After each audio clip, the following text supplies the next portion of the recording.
Dear students, आप सभी का स्वागत है। स्टूडेंट्स, आप लोगों के एग्जाम को देखते हुए मैं लाया हूँ आपके लिए BEGC 102 का मोस्ट इम्पोर्टेंट क्वेश्चन आंसर, या फिर आप कहो इसको यहाँ पे मैं लेके आया हूँ आपके लिए दो साल के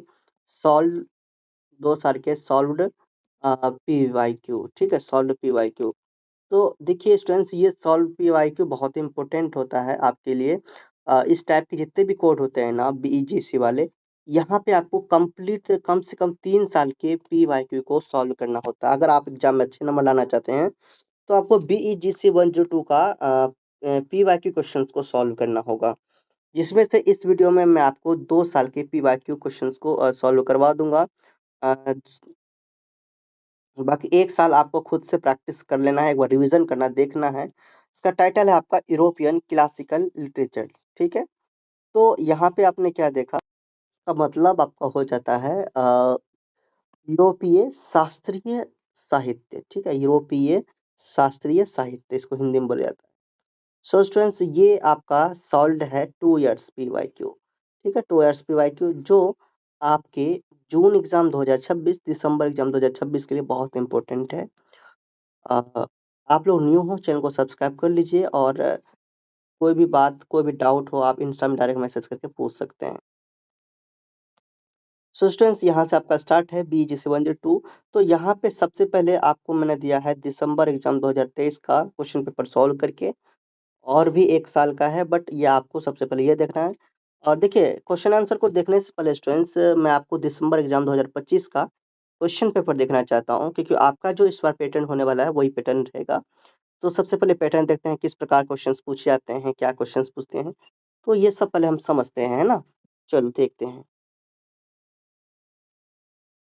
स्टूडेंट्स, ये है क्वेश्चन पेपर आपका दिसंबर एग्जाम 2025 का, यूरोपियन क्लासिकल लिटरेचर। देखिए स्टूडेंट्स, इसका जो एग्जाम होगा स्टूडेंट्स, आपका 3 घंटे का एग्जाम होगा, और इसमें 100 मार्क्स आपको मिलेंगे। This paper has 3 sections. इस पेपर में 3 सेक्शन है, ABC। All sections are compulsory. सभी क्वेश्चन, सभी सेक्शंस को बनाना कंपलसरी है। यहाँ पे सबसे पहला सेक्शन में है आपका जो पैसेज दिया है उसको क्या करना है, रेफरेंस के अकॉर्डिंग। किसके अकॉर्डिंग? पैसेज को रेफरेंस टू द कॉन्टेक्स्ट के अकॉर्डिंग क्या करना है भाई, सॉल्व करना है ना। यानी कि आपको पैसेज का एक्सप्लेनेशन करना है, पैसेज को अच्छा से समझाना है। ठीक, तो एक क्वेश्चन में आपको मिलेंगे 5 नंबर। एक क्वेश्चन को आप एक्सप्लेन करेंगे तो 5 नंबर मिलेंगे आपको। 4 पैसेज को क्या करना है, एक्सप्लेन करना है, जिसमें आपको 20 मार्क्स मिलेंगे। पहला तो आपके सामने यही है, A नंबर। ठीक, यहाँ तक है, इसका एक्सप्लेन करना है। B नंबर है, ठीक, B नंबर छोटा है, C नंबर छोटा है, D नंबर, ठीक है, D नंबर इतना बड़ा है, फिर E नंबर, F, है ना। तो टोटल आपने कितना देखा, यहाँ पे 6 आपको क्या मिले, 6 आपको मिले, पैसेज मिले। 6 पैसेज एक्सप्लेन करने के लिए आपको बोला गया था, तो 6 में से आपको कोई भी जो आपको अच्छा लग रहा है 4 एक्सप्लेन करना है। आपको 5 नंबर यहाँ पे मिल रहे हैं, तो एक क्वेश्चन को एक पैसेज को एक ही पेज में आपको क्या करना है, एक्सप्लेन करना है, कोई दिक्कत नहीं। 4 पैसेज को 4 पेज में आपको एक्सप्लेन करना है, जिसमें से आपको 20 मार्क्स मिलेंगे। उसके बाद आपका जो सेक्शन B स्टार्ट होता है 250 वर्ड्स के लिए, इसमें आपको 2.5 पेज लिखने होते हैं। तो 2 पेज भी लिखेंगे तो चलेगा, कोई दिक्कत नहीं। उसके बाद एक क्वेश्चन में आपको 10 मार्क्स मिल रहे हैं, तो टोटल 2 क्वेश्चन बनाना है, कोई भी दो। यहाँ पे 1, 2, 3, 4 क्वेश्चन है। 4 में से कोई भी दो, जो भी आपको अच्छा लग रहा है, 2 क्वेश्चन बना लीजिए, इसमें 20 मार्क्स मिलेंगे। फिर आपका आता है सेक्शन C। ठीक, सेक्शन में C में कोई भी 3 क्वेश्चन बनाना है, जिसका जो ये दिया है 20 मार्क्स, है ना। एक क्वेश्चन को बनाने में 20 मार्क्स, 3 क्वेश्चन आपको और बनाने हैं, जिसमें आपको 60 मार्क्स मिलेंगे। तो इसके बाद आपको कोई भी 3 बनाना है, जैसे ये 1, 2, 3, 4, 5, 5 क्वेश्चन और है। उसके बाद सेक्शन C में 5 में से कोई भी 3 आप बना लोगे, है ना, तो 60 मार्क्स यहाँ से मिल जाएंगे। तो आपने क्या देखा, टोटल आपको अलग अलग सेक्शन में और भी अलग अलग क्वेश्चन देते हैं, हिंट देते हैं बनाने के लिए। ठीक है, जरूरी नहीं कि जितने दिए हैं उतने ही, आपको एक्स्ट्रा क्वेश्चन देते हैं, ताकि जो आपको पसंद आए वो आप बनाएं। ठीक, तो इस तरह से आपको सभी प्रश्न का जवाब देना है। ठीक है, तो यहाँ पे आपने देखा 3 क्वेश्चन है, कोई भी क्वेश्चन आप ले सकते हो, जो आपको पसंद आए इनमें से, ठीक है? तो आपने देख लिया, आप लोगों का ये जो क्वेश्चन पेपर है ये पैटर्न है। उसके बाद अब हम लोग देखते हैं सॉल्व पीवाईक्यू को। स्टूडेंट्स ये क्वेश्चन पेपर है दिसंबर एग्जाम 2023 का। आप गूगल में सर्च करोगे अपना कोड BEGC102 दिसंबर एग्जाम 2023, तो आपको ये क्वेश्चन पेपर डायरेक्ट मिल जाएगा। तो क्वेश्चन पेपर निकाल लेना और यहाँ वहां से मिलाते हुए ये आपको सॉल्व करना है। पहला यही था आपका, right the story of the Iliad in brief. तो ये आपके क्वेश्चन नंबर 1 है, आप देख लेना, निकाल लेना। इसमें से मैं आपको एक्सप्लेनेशन नहीं करा रहा हूँ, मैं समझा नहीं रहा हूँ, ये मैं आपको आंसर क्वेश्चन देने के लिए आया हूँ सॉल्व। तो ये वीडियो को रोक कर आप लोग क्या कीजिए, ये जो क्वेश्चन है आपके, इसको देख लीजिए, समझ लीजिए, क्योंकि मेरे पास थोड़ा टाइम की प्रॉब्लम है, मैं नहीं समझा सकता, ठीक है? तो ये आप लोग आंसर को समझ लीजिए। अगर आप ये चाहते हैं कि पीडीएफ आपको मिले, तो इस पीडीएफ को लेने के लिए आप पीडीएफ जरूर ले लीजिए। पीडीएफ को आप व्हाट्सएप से परचेज कर लीजिए। क्वेश्चन नंबर बी है आपका, who were the major playwrights of ancient Greek tragedies?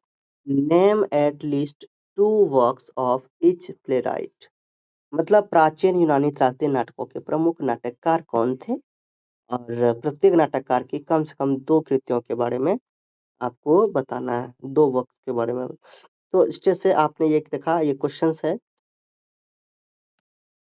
ये क्वेश्चन्स है, और ये आपकी जो आंसर है, आंसर को देखिए, समझिए। ये मैंने इसलिए लाया, देखिए कुछ स्टूडेंट्स ऐसे होते हैं ना, जो पीडीएफ नहीं परचेज़ करना चाहते हैं, उन्हें डर लगता है। भाई ये परचेज़ ज़रूर कर लीजिए, बहुत अच्छा रहेगा। नहीं कर रहे हैं तो वीडियो को रोक-रोक कर इसे देखिए ज़रूर। राइट अ नोट ऑन हेस्केलिन versus.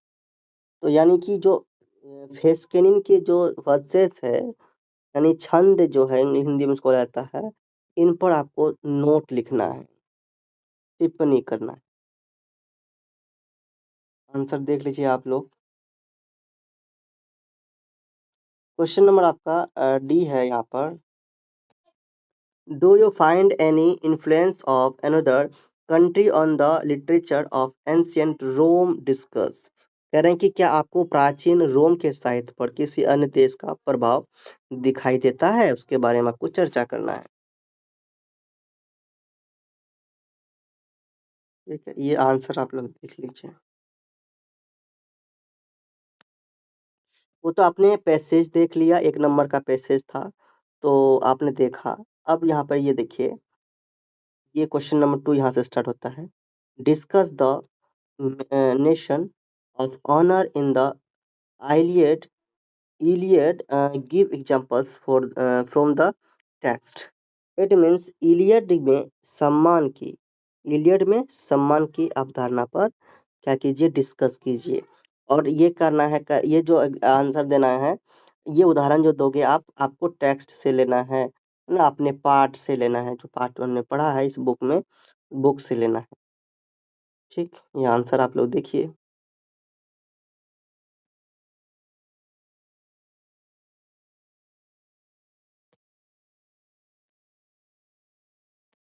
Question number 3, examine the moment of anagnosis in Oedipus Rex. Give illustrations, examples to substantiate your answer।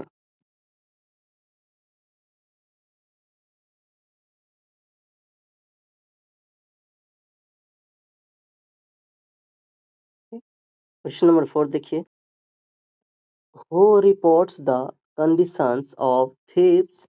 What do you they have to say about the condition in the city?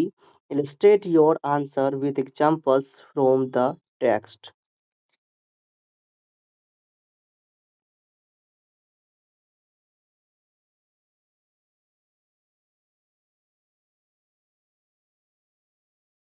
Question number 5 है, critically analyze part of Galt's assessment of the society of its time। Give example। Give examples।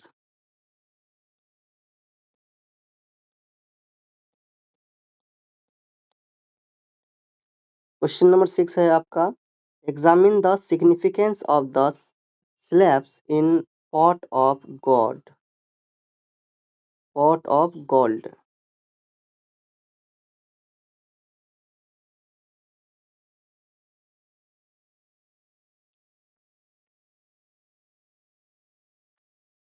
Question number आपका 7 है। Question number 7 में है, Strobilus desires freedom, would you agree, is this desire for freedom fulfilled, give reasons for your answer.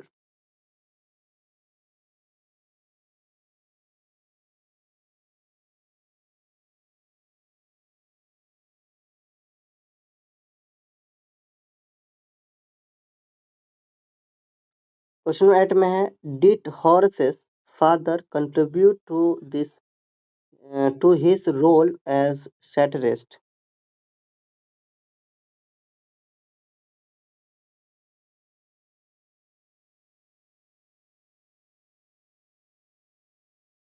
तो ये आपका था question दिसंबर 2023 का, आपने जो देखा। और अब हम लोग देखने वाले हैं दिसंबर एग्जाम 2024 का। तो यहाँ पे वही है, पहला ये पोएम, सॉरी, हाँ, छोटा सा यहाँ पे दिया गया है, इसमें थोड़ा सा पोएम टाइप का पूछ लिया गया। ठीक है, दूसरा आपका ये है,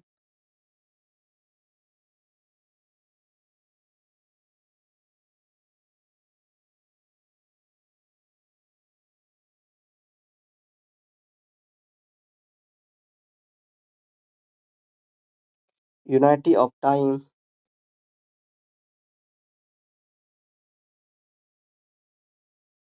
हमारिता,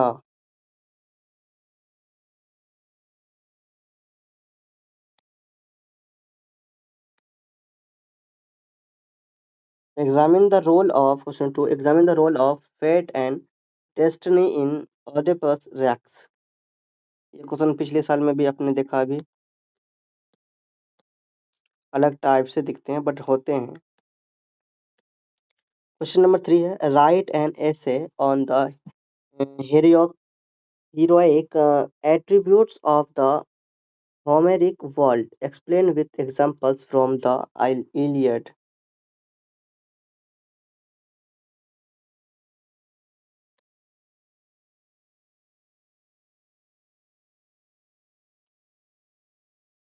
Would you agree that emotion and meaning are blended together in a tragedy?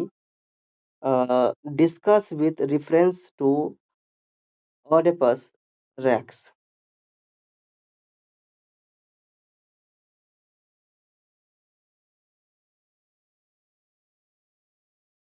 Question number 5 है, would you agree that both Hector and Achilles have claims for being the protagonist of the epic? Give a reason answer।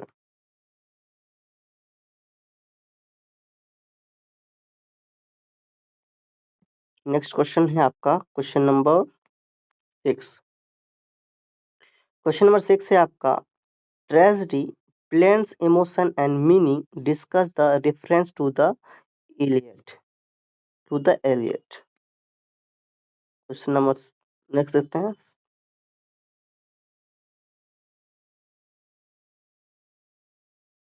Question number आपका 7 है, can Oedipus Rex be called tragedy of all times? Why?